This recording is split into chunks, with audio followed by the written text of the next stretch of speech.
லவ்தேத்தூர் இயேசுஸ் கிறிஸ்துஸ். இயேசு கிறிஸ்துவுக்கு புகழ். தமிழ் கூறும் நல் உலகில் வாழும் அனைத்து அன்பு உள்ளங்களுக்கும் வத்திக்கான் வானொலியின் வணக்கம். இறைவன் உங்கள் உள்ளத்தையும் இல்லத்தையும் தன் அன்பாலும் அருளாலும் அமைதியாலும் இன்றும் என்றும் நிரப்புவாராக.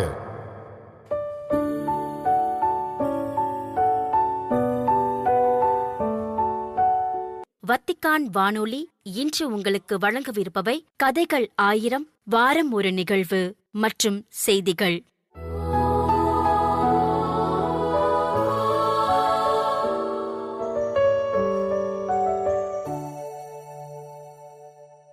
கதைகள் 1000.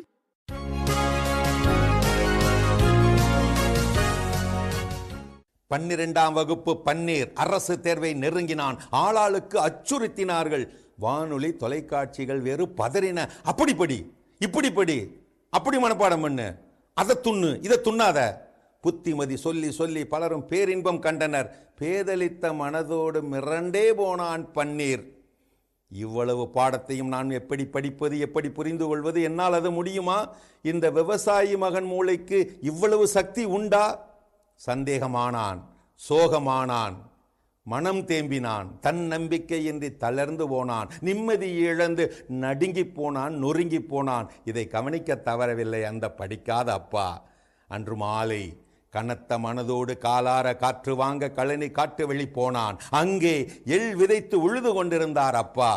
மண்ணில் விழுந்த எள்ளின் வடிவம் பன்னீரின் கண்களை உறுத்தியது. எவ்வளவு சிறிய விதை இது! அப்பா உழுததில் விதைகள் பல மண்ணுக்குள் புதைந்து போக பார்த்தவன் பரிதாபப்பட்டான். பாவம், எப்படித்தான் பிழைக்குமோ, எப்படித்தான் முளைக்குமோ இந்த எள். தினமும் வந்து காட்டை பார்த்தான். சில நாட்களிலேயே முளைத்து எழுந்தது எள். வியப்புடன் நோக்கியபடி நின்றான் அவன். படிக்கும் சக்தி, மூளை சக்தி எனக்கில்லையே என்று தன்னம்பிக்கை இழந்து நின்ற மகனிடம் இப்போது சொன்னார் அந்த படிக்காத அப்பா. பார்த்தாயா மகனே, ஒரு மில்லி கூட தேராது எள். 1 கிலோ மண்ணை துளைத்து எழுவதை பார்த்தாயா? அதன் சக்தியை பார்த்தாயா? அதன் துளிர்வை பார்த்தாயா? உன் சின்ன மூளையும் அப்படித்தான் என் செல்ல மகனே.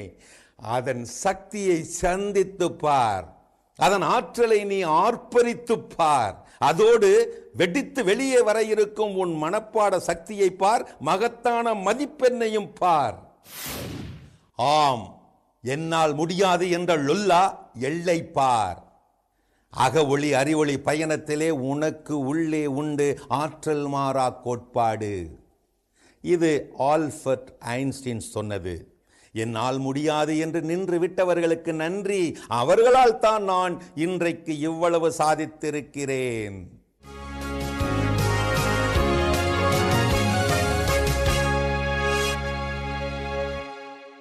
வாரம் ஒரு நிகழ்வு.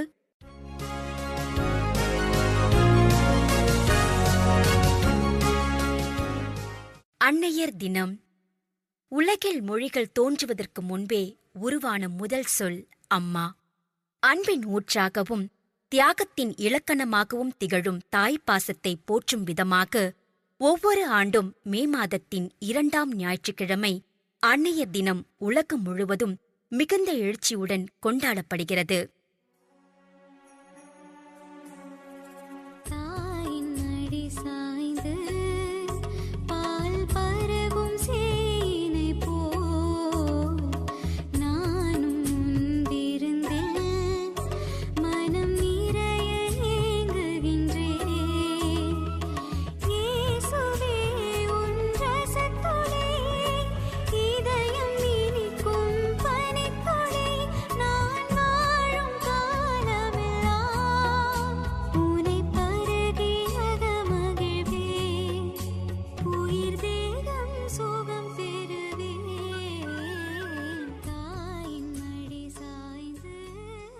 இந்த நாள் வெறும் கொண்டாட்டத்திற்கான நாள் மட்டுமல்ல, ஒரு உயிர் பூமிக்கு வர காரணமாக இருந்த அந்த பேரன்பிற்கு நன்றி செலுத்தும் ஒரு புனிதமான தருணமாகும்.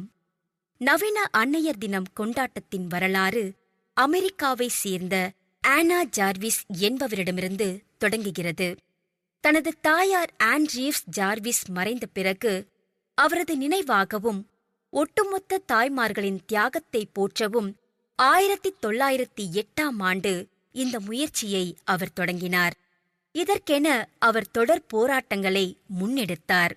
இதனைத் தொடர்ந்து 1914ஆம் ஆண்டு அப்போதைய அமெரிக்க அதிபர் ரூட்ரோ வில்சன் மே மாதத்தின் 2ஆம் ஞாயிற்றுக்கிழமையை அதிகாரப்பூர்வமான அன்னைய தினமாக அறிவித்தார். அன்று முதல் இது ஒரு சர்வதேச அங்கீகாரத்தை பெற்று இன்று உலக நாடுகள் பலவற்றிலும் ஒரு மதசார்பற்ற சமூக விழாவாக கொண்டாடப்பட்டு வருகிறது. தாய் என்பவள் வெறும் உறவு முறையல்ல, அவள் ஒரு குழந்தைக்கு கிடைக்கும் முதல் உலகம். 10 மாதம் சுமந்து தன் குருதியை பாலாக கொடுத்து ஒரு புதிய உயிரை இந்த அகிலத்திற்கு அறிமுகப்படுத்தும் அந்த உன்னத பணியை செய்பவள் அன்னை மட்டுமே. அதனால்தான் ஈன்ற பொழுதின் பெரிதுவாக்கும் தன் மகனை சான்றோர் எனக் கேட்ட தாய் என்ற வள்ளுவர் வாக்கு இன்று போற்றப்படுகிறது. அன்பின் உருவமாகத் திகழும் தாய் தனது குழந்தைகளுக்காக தன்னையே முழுமையாக அர்ப்பணிக்கிறாள். ஒரு குழந்தைக்கு பசிக்கும் முன்பே அதன் தேவையை அறியும் உள் உணர்வு ஒரு தாய்க்கு மட்டுமே உண்டு. அதனால்தான் அவளை குடும்பத்தின் பாதுகாப்பின் நிழல் என்றும் அன்பின் ஊற்று என்றும் நாம் அழைக்கிறோம். குடும்பம் என்னும் அமைப்பின் இதயமாக அன்னை விளங்குகிறாள். தந்தை குடும்பத்தின் துணையாக இருந்தால் தாய் அந்த குடும்பத்தின் ஆன்மாவாக இருக்கிறாள். குடும்பத்தில் உள்ள ஒவ்வொருவரின் விருப்பு வெறுப்புகளை அறிந்து செயல்படும் அன்னை பல நேரங்களில் தனது சொந்த ஆசைகளையும் கனவுகளையும் குழந்தைகளுக்காக தியாகம் செய்கிறாள். இந்நாள் ஏன் இவ்வளவு முக்கியம் வாய்ந்தது என்று சிந்தித்தால், ஓயாமல் உழைக்கும் தாயின் அர்ப்பணிப்பை ஒரு கணம் நின்று நன்றியுடன் நினைவு கூறவே இது ஒதுக்கப்பட்டுள்ளது. அவளது சொல்லன்னா தியாகத்திற்கு நாம் காட்டும் ஒரு சிறு மரியாதையாக இது அமைகிறது. பிஸியான வாழ்க்கையில் தாயின் அன்பை மறக்காமல் இருக்க இது ஒரு நினைவூட்டலாகும். வாழ்க்கை போட்டியில் நாம் எவ்வளவு தொலைவுக்கு ஓடினாலும் இறுதியில் இளைப்பாறத் தோன்றும் ஒரே இடம் தாயின் மடிதான். அந்த அன்பை வெளிப்படுத்தவும் நம் வாழ்வில் அவளுடைய உன்னதமான பங்களிப்பை அவளுக்கே உணர்த்தவும் அன்னைய தினம் ஒரு மிக சிறந்த வாய்ப்பாக அமைகிறது. இந்த தினத்தை மக்கள் பல்வேறு வழிகளில் கொண்டாடுகின்றனர். அதிகாலையிலேயே தாய்க்கு வாழ்த்து கூறுவது, அவளுக்கு பிடித்தமான மலர்களை பரிசளிப்பது மற்றும் அன்னையை பணிந்து ஆசீர் பெறுவது என உணர்வுபூர்வமான நிகழ்வுகளை பல இடங்களில் அரங்கேறுகின்றன. இது தாய்க்கும் பிள்ளைக்கும் இடையிலான பிணைப்பை மேலும் வலுவாக்குகிறது. இன்றைய இயந்திரமான உலகில் தாயுடன் அமர்ந்து சில மணி நேரம் மனம் விட்டு பேசுவதே அவருக்கு நாம் தரும் மிகப்பெரிய பரிசாக கருதப்படுகிறது. சிலர் தங்கள் தாயாருக்கு பிடித்தமான உணவுகளை சமைத்துக் கொடுத்து மகிழ்விக்கின்றனர். நேரத்தை செலவிடுவதே தாய்க்கு நாம் செய்யும் ஆகச்சிறந்த கைமாறு. சமூக வலைத்தளங்களில் தாயின் புகைப்படத்தை பகிர்ந்து நன்றி தெரிவிப்பதும், தொலைதூரத்தில் இருப்பவர்கள் வீடியோ அழைப்புகள் வழியாக தங்கள் அன்பை பரிமாறுவதும் தற்கால நடைமுறையாக மாறியுள்ளது.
எவ்விதத்தில் கொண்டாடினாலும் அதன் பின்னால் இருக்கும் நோக்கம் தாயின் முகத்தில் ஒரு சிறு புன்னகையை காண்பது மட்டுமே.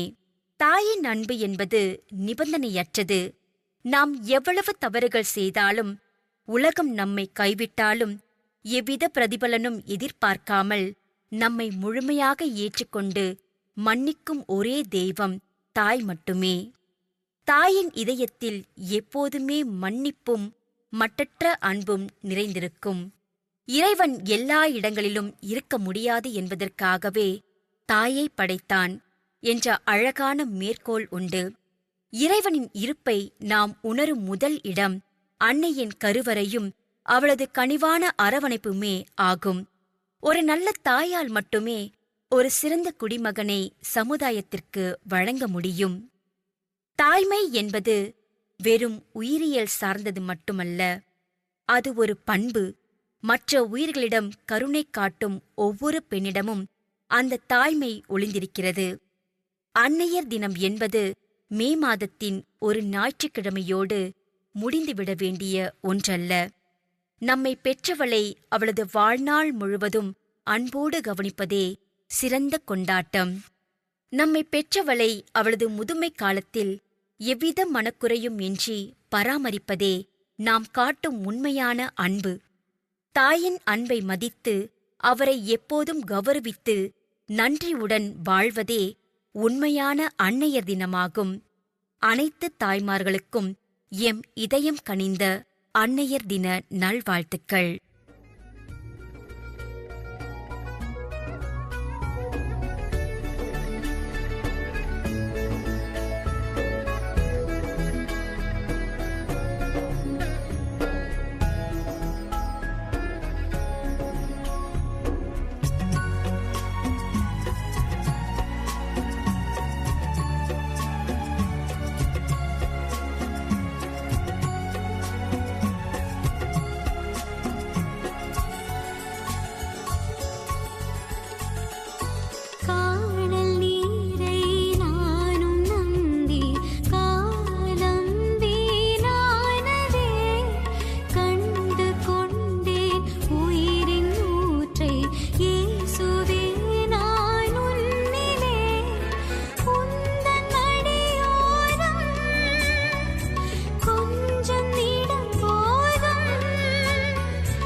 செய்திகள். நான் உங்களிடம் அன்பு செலுத்தியது போல நீங்களும் ஒருவர் மற்றவரிடம் அன்பு செலுத்துங்கள் என்ற இயேசுவின் அன்புதான் உண்மையான அன்பிற்கு ஒரு முன்மாதிரியாக திகழ்கிறது என்றும், அது உண்மையானது, தூய்மையானது, நிபந்தனையற்றது மற்றும் தன்னைத்தானே கையளிப்பது என்றும் திருத்தந்தை 14ஆம் லியோ அவர்கள் கூறினார். மே 10 ஞாயிறு அன்று புனித பேதுரு பெருங்கோவில் வளாகத்தில் கூடியிருந்த ஆயிரக்கணக்கான நம்பிக்கையாளர்களுக்கு வழங்கிய அல்லேலுயா வாழ்த்தொலிச் செய்தியில் இவ்வாறு திருத்தந்தை கூறினார். இன்றைய நற்செய்தியில் இயேசு தனது சீடர்களிடம் இறுதி இரவு உணவின் போது கூறிய, நீங்கள் என் மீது அன்பு கொண்டிருந்தால் என் கட்டளைகளை கடைபிடிப்பீர்கள் என்ற வார்த்தைகள் நாம் கடவுளின் கட்டளைகளை கீழ்ப்படிவதால் அவர் நம்மை நேசிப்பதில்லை, மாறாக கடவுள் நம்மை முதலில் நேசிப்பதால் தான் நம்மால் அவருக்கு கீழ்ப்படிய முடிகிறது என்ற புரிதலை நமக்கு தெளிவுபடுத்துகின்றன என்று திருத்தந்தை எடுத்துக்காட்டினார். இயேசுவின் அன்பு எதையும் கைமாறாக எதிர்பார்ப்பதில்லை, மாறாக வாழ்வை தாராளமாக வழங்குகிறது என்று குறிப்பிட்ட திருத்தந்தை அவர்கள், அன்பை அனுபவித்தவர்களால் மட்டுமே மற்றவர்களிடம் உண்மையாக அன்பு செலுத்த முடியும் என்றும்,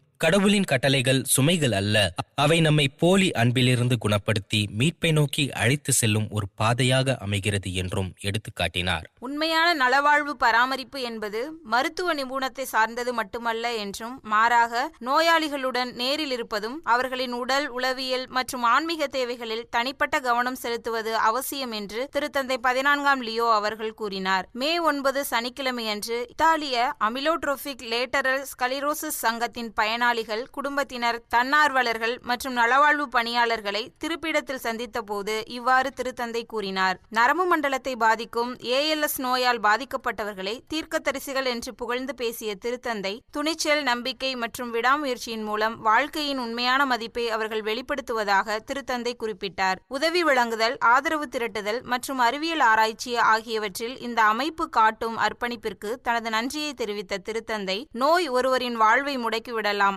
ஆனால் வாழ்வின் நன்மையும் அதன் உன்னத மதிப்பும் அந்த நோயை காட்டிலும் மிக பெரியது என்பதை அவர்களின் வாழ்க்கை உலகிற்கு பறைசாற்றுகிறது என்று எடுத்துக்காட்டினார். பாதிப்படைந்தவர்களிடம் இயேசு காட்டிய இரக்கமுள்ள அணுகுமுறையின் பிரதிபலிப்பாக இந்த அமைப்பின் நெருக்கம் மற்றும் தோழமையின் கூட்டணி இருப்பதாக பாராட்டிய திருத்தந்தை, ஒற்றுமை மற்றும் சுயநலமற்ற சேவையின் மூலம் இன்றைய வீணாக்குதல் மற்றும் இறப்பு கலாச்சாரத்தை எதிர்ப்பதற்காக இந்த அமைப்பின் தன்னார்வலர்களுக்கு திருத்தந்தை நன்றி தெரிவித்தார். சாஹேல் மாநிலத்தில் பாதிக்கப்பட்டவர்களுக்காக தனது இறைவேண்டல்களை உறுதி செய்த திருத்தந்தை அவர்கள் துயரத்தில் இருக்கும் அனைவருக்கும் தனது ஆதரவை வெளிப்படுத்தியதுடன் அங்கு அமைதியை நிலைநாட்ட தொடர்ச்சியான முயற்சிகளை மேற்கொள்ளுமாறு வேண்டுகோள் விடுத்தார். மே 10 ஞாயிறு அன்று புனித பேதுரு பெருங்கோவில் வளாகத்தில் கூடியிருந்த ஆயிரக்கணக்கான நம்பிக்கையாளர்களுக்கு வழங்கிய அல்லேலுயா வாழ்த்துளை செய்திக்கு பிறகு இவ்வாறு திருத்தந்தை 14ஆம் லியோ அவர்கள் கூறினார். அட்லாண்டிக் பெருங்கடல் முதல் செங்கடல் வரை வட ஆப்பிரிக்காவின் தெற்கு பகுதிகளில் பறந்து விரிந்துள்ள சாஹேல் மாநிலத்தில் நிலவும் நிலையற்ற சூழல் குறித்து திருத்தந்தை தனது கவலையை வெளிப்படுத்தினார்.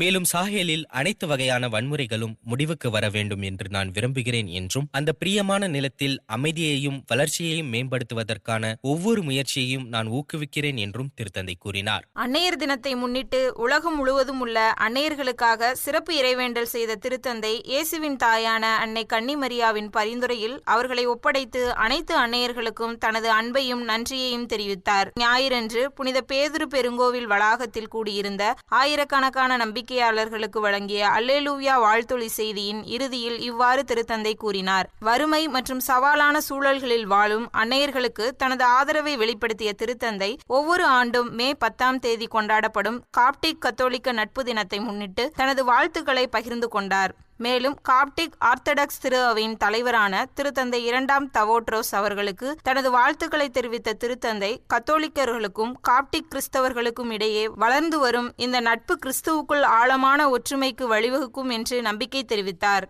செனகல் நாட்டை விருந்தோம்பல் என்னும் பொருள் தரும் தெரங்கா பூமி என்றும், இது கிறிஸ்தவர்கள், இஸ்லாமியர்கள் மற்றும் பிற மத நம்பிக்கைகளை கொண்ட மக்களிடையே நிலவும் விருந்தோம்பல், ஒற்றுமை மற்றும் அமைதியான சகவாழ்வின் உணர்வை குறிக்கிறது என்றும் திருத்தந்தை 14ஆம் லியோ அவர்கள் கூறினார். மே 9 சனிக்கிழமை அன்று செனகல் நாட்டை சேர்ந்த இஸ்லாமிய சகோதரத்துவ அமைப்புகளின் பிரதிநிதிகள் மற்றும் கத்தோலிக்க தலைவர்களை திருப்பிடத்தில் சந்தித்த போது திருத்தந்தை இவ்வாறு கூறினார். இந்த சந்திப்பை நட்பு, அமைதி, சகோதரத்துவம் மற்றும் சமூக நல்லிணக்கத்திற்கான ஒரு பகிரப்பட்ட அர்ப்பணிப்பின் வலுவான அடையாளமாக திருத்தந்தை சுட்டிக்காட்டினார். மேலும் இந்த சகோதரத்துவ கலாச்சாரம் செனகல் நாட்டிற்கு மட்டுமல்லாமல் ஒட்டுமொத்த உலகத்திற்குமே கிடைத்த ஒரு விலைமதிப்பற்ற புதையல் என்றும் அவர் கூறினார். ஆப்பிரிக்கா தொடர்ந்து ஆயுத மோதல்கள், மனிதாபிமான நெருக்கடிகள், சமத்துவமின்மை, வன்முறை, தீவிரவாதம், புலம்பெயர்வு, சவால்கள், வெறுப்பு பேச்சு மற்றும் குறிப்பாக இளைஞர்களிடையே குடும்ப மற்றும் ஆன்மீக விழுமியங்கள், பலவீனமடைதல் போன்ற பிரச்சனைகளை எதிர்கொண்டு வருவதாகவும் திருத்தந்தை குறிப்பிட்டார்.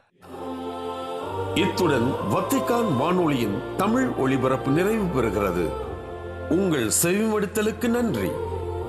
தொடர்ந்து வத்திக்கான் வானொலியுடன் இணைந்திருங்கள். இறையாசிர் பெறுங்கள்.